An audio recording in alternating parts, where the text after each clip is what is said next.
팁이란 뜻이라요. Keep clear, stop ahead. 설명을 막 길게 한 다음에 Make sense? Make sense? 차지백이라고 하는데 돈을 끌어와가지고 저한테 줘요. 제가 You are welcome을 들었을 때 어떤 느낌이냐면 천만에 You are welcome은 땡큐에다가 쓰는 거잖아요. Thank you, sorry 여기에 다 쓸 수 있는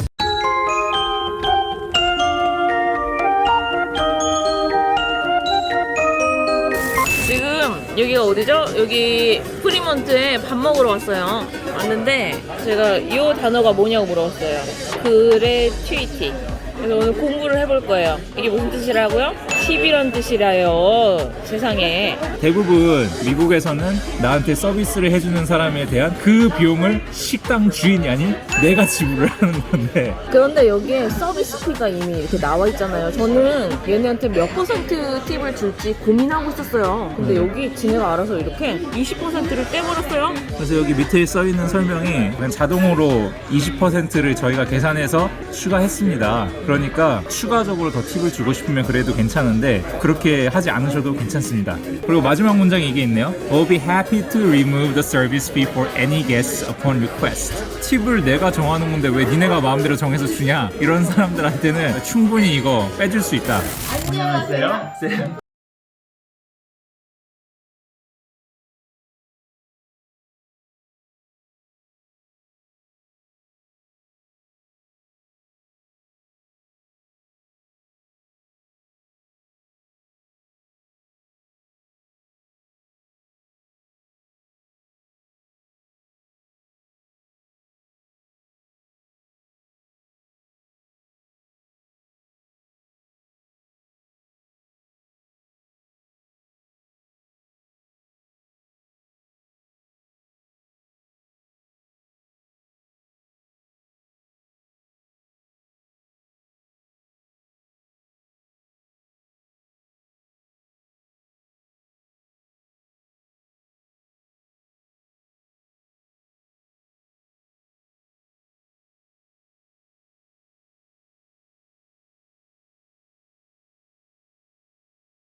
처음으로 알려드리고 싶은 거는 식당에서 웨이터를 부르지 않기. 저기요.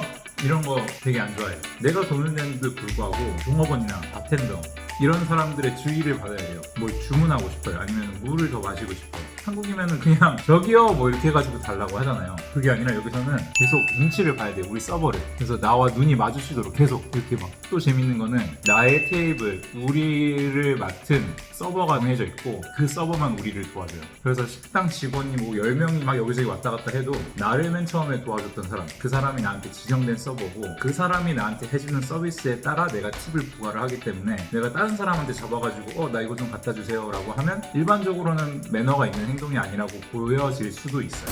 그리고 두 번째, 식당에 가면 음식을 시키기 전에 음료수를 먼저 주문받는 경향이 있어요. 안 먹겠다고 해도 상관은 없어요. 하지만 음료수를 먼저 시켜놓고 천천히 일행과 대화를 하면서 메뉴를 천천히 고르는 문화가 좀 있는 것 같아요. 예를 들어서 뭐 제가 회사에서 팀이랑 회식을 할 때 딱 식당에 가서 자리에 앉고 서버가 너네 음료 주문할 시간 줄게 이러고 한 15분, 20분 정도 이렇게 갔다 와요. 근데 그 와중에도 15분, 20분 동안 대화를 하느라고 음료를 고르지 못한 친구들도 있어요. 그럼 그 친구들은 1차 주문을 받고 또 한 번 갔다가 또 오게 되는 거예요. 또 15분, 20분 있다가 주문을 받은 음료들을 주고 음식 주문할 준비가 되었니? 물어보면 또 난 아직 메뉴를 보지 못했어. 얘기하느라 바빴거든. 그럼 우리가 지금 음식을 시키지 않았는데 1시간이 지나가 있을 수도 있어요. 좀 과장해서 얘기한 거긴 하지만 먼저 음료를 마시고 술을 마시면서 대화를 하고 이런 것들이 일반적인 프로세스라고 생각을 하는 것 같아요. 그리고 세 번째는 미국에서의 맛의 표현인데요. 이건 제가 영어 실력이 부족했어서 몰랐던 단어일 수도 있지만 제가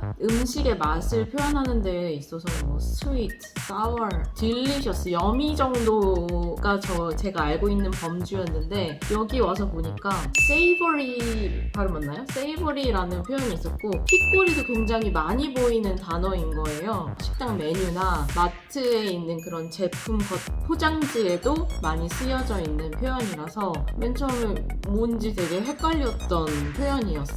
네이버 사전에 savory, 맛 좋은, 향긋한, 풍미 있는 이런 뜻이고요. 그 아래 구미를 돋우는 자극적인 요리 표현이 되어 있는데 저희가 샀던 트레이더 조스 조미료 라벨에 우마미라는 표현을 설명해 놨어요. 우마미는 savory taste를 일본말로 옮긴 거다 라고 쓰여 있어서 사전을 한번 찾아봤더니 감칠맛을 일본말로 우마미라고 하더라고요. 그래서 savory라는 표현을 맛 좋다, 구미를 돋우는 맛이다 라고 생각하는 것이 가장 정확하고 감칠맛을 좀 연결시킨다면 진짜 의미에 조금 더 다가갈 수 있을 것 같아요. 그리고 히코리는 쌍떡잎 식물 가래나무목, 가래나무과 카리아 속에 속한 낙엽 교목의 총칭으로요. 이 나무를 태우면 견과 맛이 나는 스모크가 난대요. 그래서 여러 가지 식재료를 이 스모크를 입혀서 조리하면 풍부한 맛을 낼 수 있다고 해요. 그래서 이 히코리라는 단어도 마트의 진열대에서 아주 쉽게 찾아볼 수 있는 단어입니다. 그리고 다음은 파운틴 드링크예요. 제가 샌프란쯤에 전에 영상에서도 몇 번 소개해드린 적이 있는데 너무 인상 깊어서 제가 분수, 파운틴이라는 단어를 알고 있긴 했지만 미국에 와서야 처음으로 이게 이런 기계에서 나오는 음료수라는 거를 처음 알게 됐거든요. 패스트푸드 레스토랑 가면은 기계에서 이렇게 그냥 컵 해가지고 딱 눌러가지고 음료 쭉 나오고 그냥 그게 파운틴 드링크라고 생각을 하시면 돼요. 여자 샌프란슨이 말한 것처럼 분수에서 나온 얘기겠죠? 음료가 엄청 많이 나온다 해가지고 그냥 파운틴 드링크라고 얘기하는 걸 거예요. 메뉴 자체에 파운틴 드링크라고 써있는 곳이 많을 거예요. 그래서 그냥 그거는 컵 하나 준다는 거구나 라고 생각하시면 됩니다.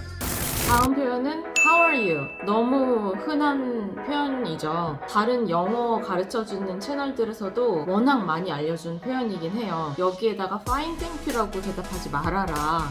Fine thank you and you까지 꼭 붙여야죠. 한국 교과서로 따지면. 근데 저를 포함해서 대부분의 사람들이 Fine thank you and you 하지 말아라까지만 기억나고 그래서 뭐라고 말해야 되는지 외국인 앞에서 How are you를 듣게 되면 굉장히 얼어붙게 되는 경우가 많은 것 같아요. 그래서 답을 딱 하나 외워버리는 게 속편하더라고요. 저는 그냥 가장 좋은 게 그 사람은 당신이 정말 어떻게 지내는지 궁금해서 물어보는 게 아니에요. 그냥 나도 괜찮다고 하고 예의상 나도 물어봐야 되니까 Good, how are you?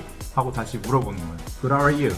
그냥 이렇게 Hey, how's it going? 하면은 Good, how are you? 근데 다 이거를 너무 외워버리잖아요. 제가 먼저 How are you? 라고 물어봤어요. 이렇게 뭐라고 했겠죠? 그리고 걔가 이제 또 저한테 다시 What about you? 아니면 How are you? 이렇게 했는데 저도 모르게 Good, how are you? 하고 또 물어본 거예요. 그래서 이미 물어봤는데 얘가 물어보고 제가 또 물어보는. 다들 Good, how are you 다 외우셨죠? 거기에 또 비슷하게 외워두면 편할 표현이 또 있는데요. 바로 No worries입니다. 이거는 Thank you, sorry 여기에 다 쓸 수 있는 그런 대답 표현이에요. 사실 You are welcome이라는 표현이 있는데 그리고 You are welcome을 썼을 때 틀린 게 아니에요. 그렇죠? 맞아요. You are welcome을 써도 틀린 게 아닌데 100% 뼛속까지 한국인인 제가 You are welcome을 들었을 때 어떤 느낌이냐면 천만에? 약간 이런 느낌이라서 그게 너무 오글거리는 표현인 거예요. 그래서 그 말이 잘 입에서 안 떨어지는데 No worries 이 표현을 딱 배우고 나니까 좀 마음이 편안해지는 걸 느꼈었어요. 이게 정말 유용한 게 You are welcome은 thank you에다가 쓰는 거잖아요. No worries는 thank you에다가 대답을 써도 되고 sorry에다가 대답을 써도 돼요. No problem 이거랑 그냥 똑같다고 생각을 하시면 돼요. 걱정할 거 없어. 그리고 다음 표현은 엘리베이터에서 쓸 수 있는 표현이에요. 사실 엘리베이터 탈 때 한국에서도 사람들이 엘리베이터 안에 가득 차 있거나 하면은 버튼 가까이 있는 사람이 몇 층 가세요? 이렇게 물어보면서 눌러주긴 해요. 하지만 미국은 엘리베이터에 사람이 둘밖에 없어도 서로 좀 눌러주는 편이거든요. 그때 할 수 있는 표현이 있어요. 그게 뭐죠? Which floor? 엘베에서 누가 당신을 보면서 which floor? 이런 비슷한 발음을 한다 라고 하면 그냥 당신의 층을 눌러주고 싶어하는 친절한 사람이니까 1, 2, 3, 4, 5 이런 식으로 얘기하셔도 됩니다.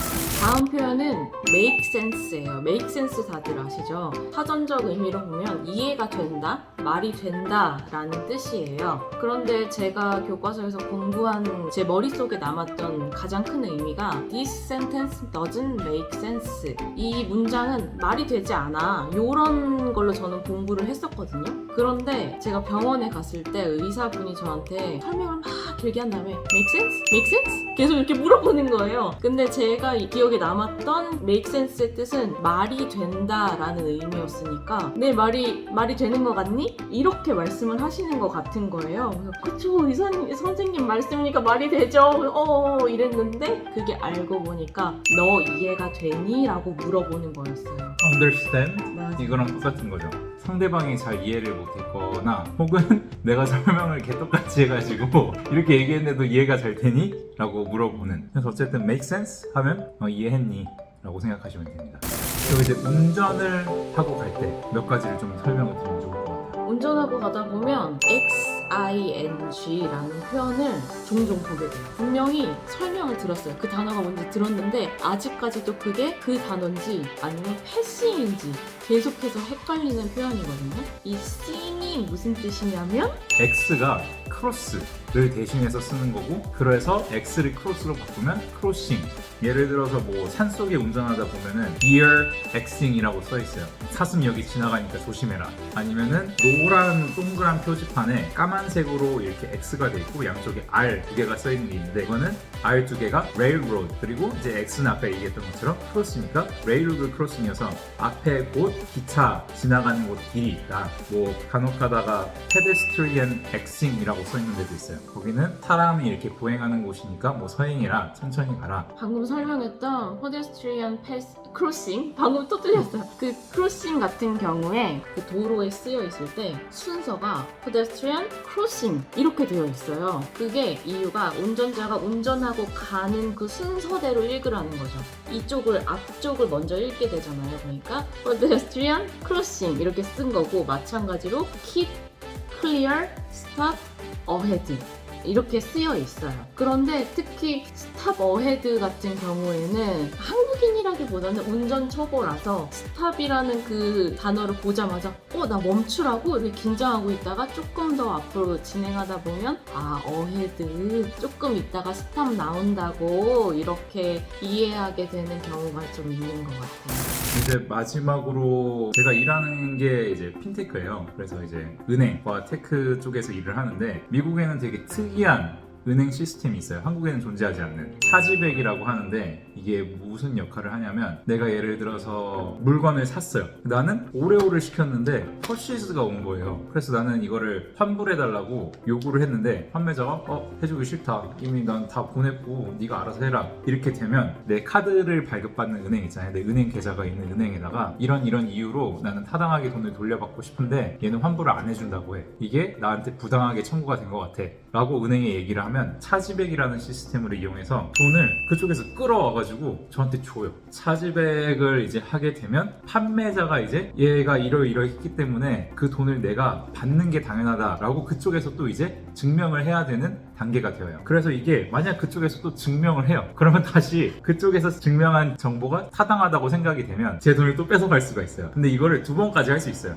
이게 되게 신기한 시스템인 것 같아요. 한국에서는 어쨌든 구매자와 소비자가 서로 어떻게 해서든 얘기를 해서 중재를 해야 되는 반면에, 여기에서는 은행이라는 시스템이 심판처럼 너 잘못한 것 같아, 너 얘한테 돈 줘 라고 할 수 있는 그런 시스템이 미국에는 존재를 해요. 근데 이게 한국에서 가져온 카드를 사용을 했을 때 차지백을 할 수 있나?